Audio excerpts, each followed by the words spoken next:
Nasabihan ka na ba ng siraulo dahil sa idea o pangarap mo? Nako, atin-atin lang to ha. Kapag nasabihan ka ng ganito, ang ibig sabihin malapit ka na magtagumpay at yumaman. Kung nakaka-relate kayo, panoorin mo tong video na ito. Videos that will make you wealthy and debt-free.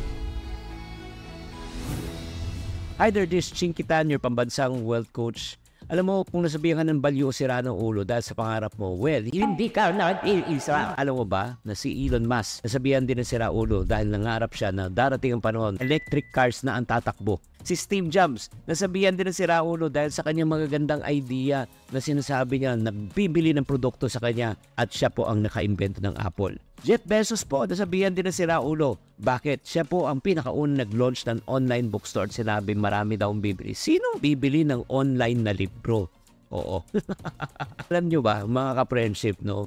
Ang tanong, bakit kaya hindi supportive ang mga tao sa ating mga ideas? Sa totoo lang, ito po ang mga malalapit sa atin po ang pwedeng manakit sa atin. Do you agree? Alam mo, ang mga malalapit po sa atin, minsan kasi kakilala na po tayo, marami na tayong mga kapalpakan siguro, maling desisyon na gawa sa buhay. Kaya minsan, hindi na sila naniniwala sa atin. Imbis na sila pang sumuporta sa atin, sila pa ang humihila sa atin pababa. Nakaka-relate ba kayo? Kung nakaka-relate kayo, type relate sa comment section. Sila yung unang nakakita ng ating pagkabigo. Hindi natupad na pangako. Sabi nga ng mentor ko, kung gusto mong magtagumpay, kailangan mo sanayin ang sarili mo na maging matigas ang ulo pagdating sa mga taong nagnenega po sa inyo. Kaya huwag kayong maniwala, huwag kayong susuko. Bakit? Dahil ang mga plano natin sa buhay ay madalas hindi agad nagtatagumpay. May trial and error yan eh. Diba? Kaya hindi mo pwedeng asahan na makita mo agad na magiging successful ka agad. Ito ang aking filosofiya. Hindi mo kailangan mag-adjust sa mga taong nega para ikaw ay magtagumpay. Ipaglaban mo kung ano ang pangarap mo at manindigan ka. Kaya kung titignan po natin na marami pang mga individual na pinagkamalan na nasisiraan na ng ulo at nawawalan po ng bait pero nagtagumpay. Dito sa Pilipinas, alam mo ba, may isang tao rin nagsabi na sara ang ulo niya nung nagtayo po siya ng fast food chain noong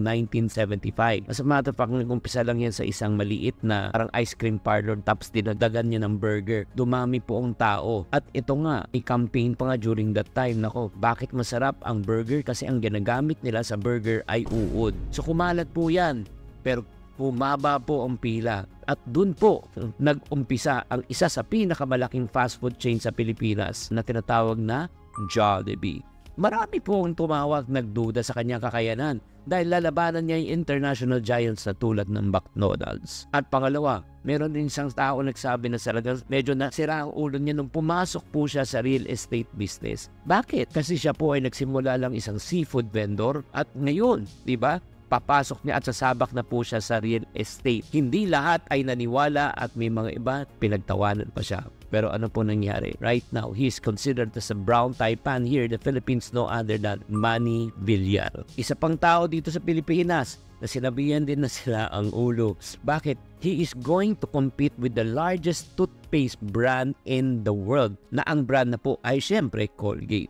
Nag-launch po siya ng sarili niyang brand at naging matagumpay sa kabila ng pagkakaroon ng mga established multinational brands, and that is what we call as Happy Toothpaste by Cecilio Pedro Kwok ng Lamoyan Corporation. Kaya kung gusto mong maging katulad po nila, meron lang akong 3 tips po sa inyo. 3 extra na kailangan nyo para talaga kayo ay magtagumpay na sa mga crazy ideas ninyo. Number 1, you must be extra patient. Kailangan mo ng extra ng haba ng pasensya. Halimbawa, isipin mo isang negosyante na nagsimula. Sa umpisa lang, maari walang benta, konti ang kita, hindi to madali. Minsan, sa totoo lang, gusto na natin sumuko. Ganon din po ang na-experience ko. Pero, pag ikaw ay marunong maghintay, maging patient, patuloy ka lang magtiwala sa proseso, patuloy ka lang magtiwala sa sarili mo, patuloy ka lang manalig at magtiwala sa Diyos, maniwala ka. Darating ang panahon, bubunga din ang inumpisahan mo. Pangalawa, you got to have extra endurance. Sa buhay maraming challenges. Dito pumapasok po ang tinatawag natin tenacity. Huwag nating isipin na ito ay sprint.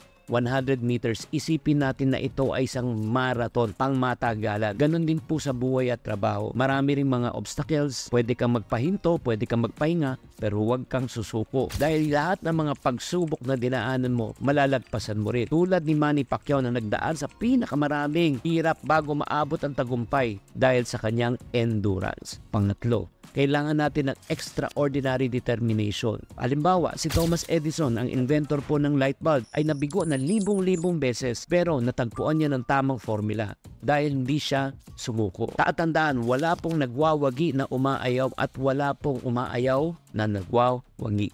Kaya kahit ilang beses kang mabigo, kapatid, kailangan mo bumangon at sumubok muli. Ganito rin ang ginagawa ng mga successful business leaders at innovators. Patuloy silang lumalaban kahit anong pagkatalo. Kaya pag kinonbine po natin itong tatlo, extra patient, extra endurance, extraordinary determination. Nako, tsak na tsak ka. Malapit ka ng magtagumpay. Kaya nga, ano pang ginagawa mo? Gawin mo lang ang gusto mo dahil yung nagustuhan mo, yan din ang ginagawa ng mga sikat na tao. Kaya kung gusto mo magtagumpay, sanayin mo lang sarili mo at huwag mong intindihin yung mga taong negat na nakatabi po sa inyo. Kaya simulan mo na ngayon, maging masipag, matyaga, determinado, at sa huli, makakamit mo rin ang iyong pangarap. Sana naman na-inspire kita ngayon sa episode na ito. Grabe naman. Kaya nga, kung napanood mo to at gusto mo na sumuko, hindi to aksidente dahil ito na ang sign na para ipaglaban mo.